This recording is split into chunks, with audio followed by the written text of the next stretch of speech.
നിങ്ങൾ സഹോദരന്മാര് തമ്മിലുള്ള വിശേഷം പറിച്ചില്ലേ എന്റെ മുന്നിൽ വെച്ച് വേണ്ട. എനിക്ക് ആ കാക്കക്കണ്ണിന്റെ കണ്ണെടുത്ത കണ്ടൂടാ. ഇന്ന കപ്പലണ്ടി, ഇന്ന ഗായത്രി, ഇന്ന പിടിക്ക്. എന്തേ ഗായത്രി? വേണ്ട തമ്പുരാൻ, തമ്പുരാനെ,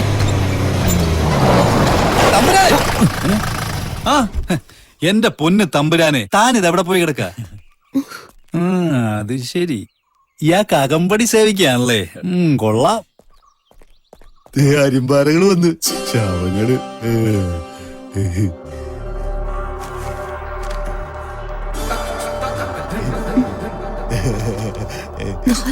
നീ ഇവനെ കണ്ണ് കിട്ടാതിരിക്കാൻ കൂടെ കൊണ്ടു നടക്കാണോ? ബാലൻകുട്ടി, മോൻ ഒന്ന് അവളെ വീട് വരെ കൊണ്ടാ. അവന്റെ ചിരി കണ്ട ഒരു പൂരപ്പറമ്പില് പൊട്ടന്മാരാ വിട്ട് കണ്ട പോലെ.